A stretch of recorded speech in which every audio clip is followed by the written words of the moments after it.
Ferrari, please. Thank you, Mr. Chair, and thank you to everyone for being here. And I know the victims' families are watching at home. Marcia, Laura, and Tennille, and you know, I hope we get some resolve today for you, as I know how re-traumatized you've been. I want to read this into the record because I think it's really important.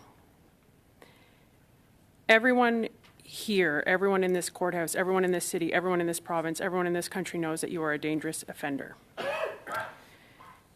The behavioral restraints that you require is jail. You require it, in my view, for the rest of your natural life. You are a sexually sadistic psychopath. The likelihood of you being treated is remote in the extreme.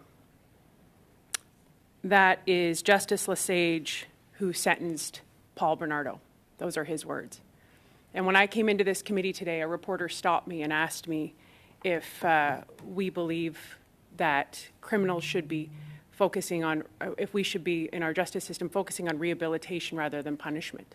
And I asked that reporter to repeat back to me what the sentencing judge said about Bernardo. Can he ever be rehabilitated? And the answer is no. And so what we're here today to do is to discuss what this is. And I want to talk about the amendments that Ms. O'Connell has put forward.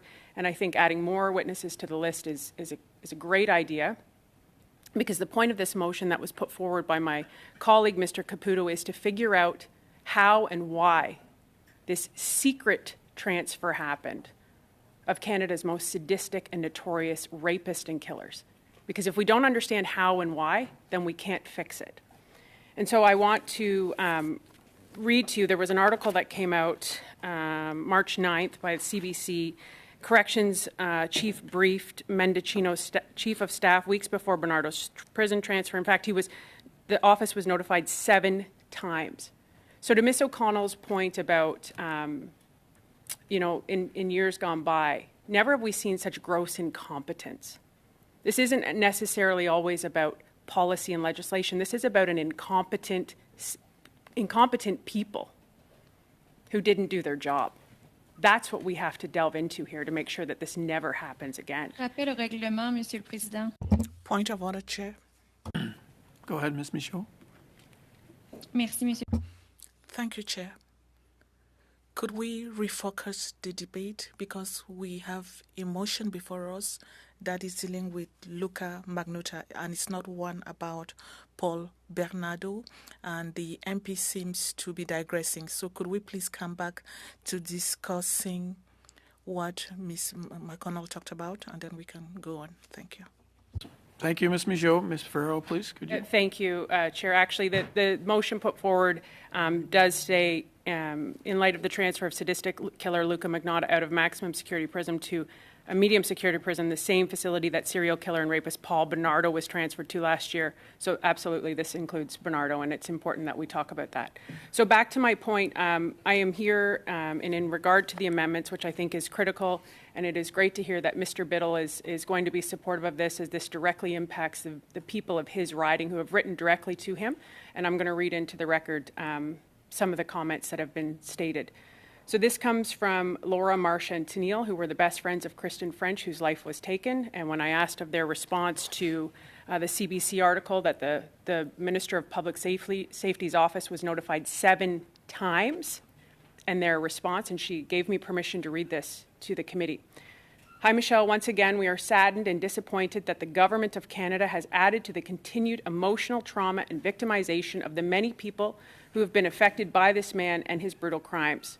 To know that so much communication took place about the transfer, and yet no one deemed it important enough to ensure that the minister was addressed personally, speaks yet again to the disregard of victims in our criminal justice system. This has to change. Victims should and must come first. Thank you for your continued effort on this. Signed, Laura, Marcia, and Tennille. Now, the bigger question has come up here today of where this all sits in terms of operations. And who does the Commissioner of Corrections Canada report to? Point of order, please. Go ahead. I guess what's good for the goose is good for the gander. I think my comments were called on in terms of it being specific to Ms. O'Connell's amendment, and I think Ms. Ferrari, though her points are relevant to the motion at large, if we can focus on Ms. O'Connell's amendment, and then we can get back to the main motion and discuss those points that are relevant. Thank you, Mr. Biddle. So I guess to come back to the amendment, which is where I am speaking on, is that number 6, and the meetings that Ms. O'Connell has suggested we do less than, and in terms of, moving things around, and I think this with adding those. Point of order. Yes, Mr. McKinnon, go ahead. The amendment has got nothing to do with number of meetings. It's just the number of witnesses. So I'm wondering if we could perhaps proceed to a vote on that amendment, and then we could go back to the main motion. You want to vote?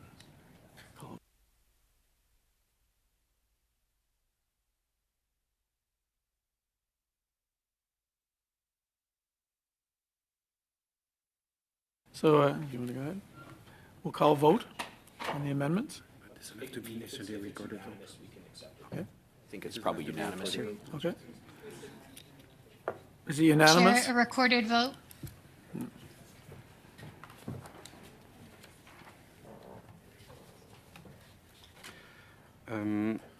Ms. O'Connell, Yes. Mr. Shifke, Oui. Mr. Biddle, In favor. Mr. Geir, In favor? Mr. McKinnon, In favor? Mr. Lloyd, In favor. Mr. Kurek, In favor. Mr. Matz, In favor. Mr. Caputo, Yes. Madame Michaud,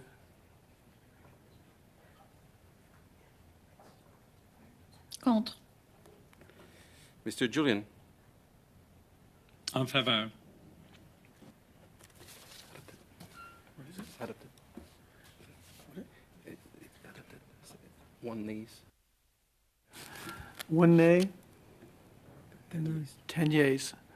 The motion is passed, or the amendment is passed. Before we go for any further, Ms. Michaud, you had your hand up. Was that just up previous, or I just want to make sure I didn't miss anything on the screen? You're good? Okay. Mr. Chair, Yes, Ms. O'Connell. on that same point, can you please update us the speaking order on the main motion? Yes, it's Mr. Julian, Ms. Michaud, Mr. Motz, Ms. O'Connell, Mr. Biddle. Thank you. Good. Back to Ms. Ferrari, please. Thank you, Chair. And Sorry, Chair. toujours parler, mais je parlerai quand ça se sent. Il semble avoir un petit délai pour nous. There seems to be a delay for those of us in video conference, so I wanted to be sure that I'd kept my speaking time because I would still like to speak. She's on the speaking list. Yes, you're on the speaking list after Mr. Julian, who is after Ms. Ferrari. Mr. Chair, Ms. O'Connell, please. sorry, if we're going to be a stickler for speaking order, I believe Mr. Biddle was on the list. If Ms. Ferrari was on the list for the amendment, which is now carried, now we go back to the general speaking list, which I believe was Mr. Biddle. Why don't we just have the one speaking list on this? Right. So I'm just But going I to, think there was confusion in terms of the amendment. So if Ms. Ferrari was speaking on the amendment, then you would move to the first speaker of the main motion because we just dealt with the amendment.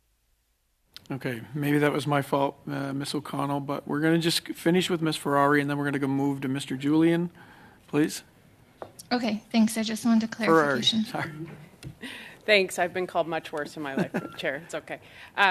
Thank you to this, and hopefully we can get through to the meat and potatoes here of this, because I think what we're really here and elected to do here is be the voice of the people that don't have one, and in particular in this case the victims. So to the point it came earlier of, it's an operational decision.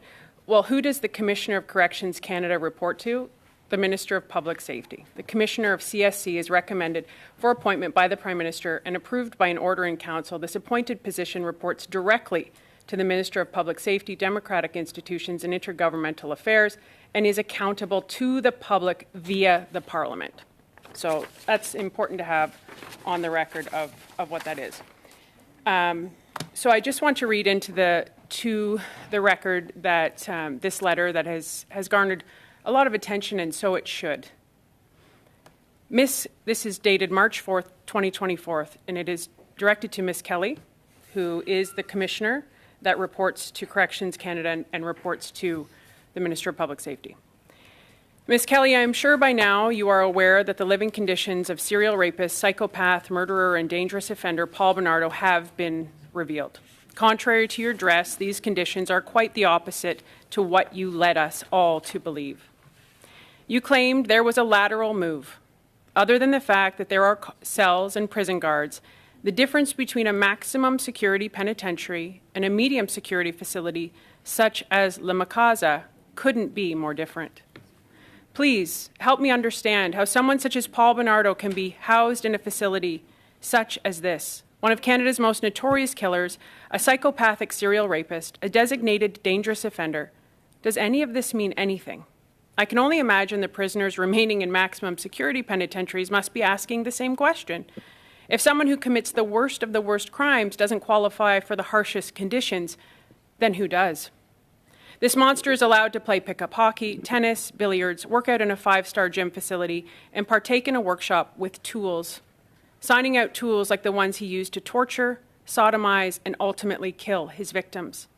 Does this seem fair, logical, ethical, right? And your prison staff feel safe?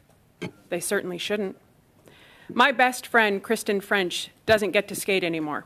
She was a very skilled and talented figure skater. She could have taken her love and passion for the sport to the top, but that dream was stolen from her, as was her life. A beautiful life that was filled with so much promise, all taken away by that psychopath monster who is now living the good life.